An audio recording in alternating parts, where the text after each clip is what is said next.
தெங்கு மரகடா, காலியான வீடுகள்.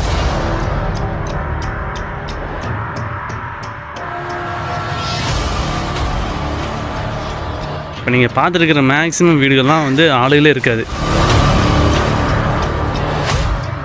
விவசாயம் பண்ண முடியல, எங்களால் இங்கே வாழவே முடியல. மிருகங்களுடைய தொல்லை.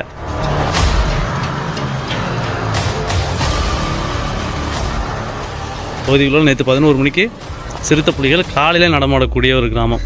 இப்படி தொடர்ந்து பார்த்தீங்கன்னா இந்த காடு இந்த கிராமத்தை சுற்றியுமே பார்த்தீங்கன்னா அடர்ந்த பயங்கரமான ஒரு வனத்துக்குள்ளே தான் இந்த கிராமம் இருக்குது. மனிதர்கள் வாழ தகுதியற்ற ஒரு கிராமம். இப்படி தான் இந்த கிராமத்துக்கு உள்ளேயே வர முடியும். நீதிமன்றமே இங்கே யாரும் வாழக்கூடாது, எல்லாருமே காலி பண்ணி போயிருங்க அப்படின்னு சொல்லி உத்தரவிட்ட ஒரு கிராமம்.